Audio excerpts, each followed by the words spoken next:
Guys, welcome back sa aking YouTube channel. So ayun guys, Ann Curtis no, todo suporta kay Senbam Aquino. Kaya nagpapasalamat si Senbam Aquino kay Miss Ann Curtis no. Sabi dito ni Senbam sa kanyang post. Ayan, nabasbasan tayo ng Diyosa. Ayan, maraming salamat Ann Curtis. Masaya akong nakasalubong at nakakwentuhan ka ng saglit sa airport habang papunta sa kanya-kanyang mga flight natin. Your support means a lot to us at sa ipinaglalaban natin sa ating kampanya. Ipapanalo natin ang laban na ito para sa madlang people at sa bawat pamilyang Pilipino. Libreng kolehiyo, siguradong trabaho. God bless you, Ann. Ayan, so grabe no. Sobrang salamat, Miss Ann Curtis, no, na nandyan ka palagi, no, nakasupport, no. Since day one, no, nakasupport talaga itong si Miss Ann Curtis. No? So makikita din natin dito sa Instagram post ni Ann Curtis, bump into someone I'm voting for. No? Ayan. Ayan, dalawa sila. So nakakatuwa na may isang Ann Curtis, no, hindi lang Vice Ganda, hindi lang si maraming mga artista na nagbigay support dito sa kandidatura ni Senbam Aquino. No? So talaga namang nakakatuwa, di ba? Na may mga malalaking celebrity tayo na nasa likod ng at nakasupport dito sa ating mga pambato sa Senado. Di ba? So kailangan natin ipanalo si Senbam Aquino. No? So libreng kolehiyo, siguradong trabaho.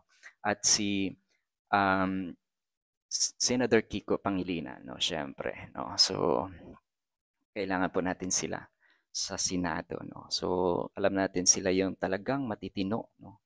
Kaya sa mga butante, no, so magising naman kayo, no.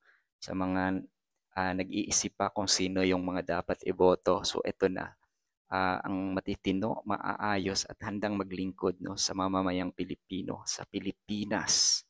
No, kung mahal natin ang Pilipinas, piliin po natin ang mga kandidatong matitino, no, walang bahid ng korupsyon, no, handang maglingkod sa taong bayan, no. So Kiko Bam, no. So ayan, isa sa talagang ipinagsisigawan natin yan sila kasi talagang sila yung mga matitinong senador, no, nung nakaraan. At syempre sa mga darating na buwan, taon na sakaling palarin sila ngayong 2025, no, alam natin na hindi lang nakaupo sa Senado yan, siguradong magtatrabaho yan, diba? So yan yung kailangan natin sa panahon ngayon, no, diba? So yun, diba? So ayun, no, ang ganda ng mga ngiti nila, talaga namang napaka-positibo, diba?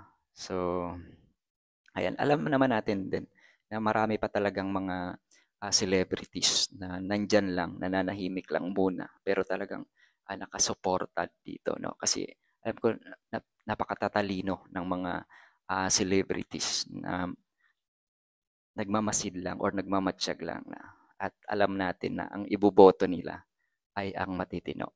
Ayan sila, Senbam at Sen Kiko, di ba?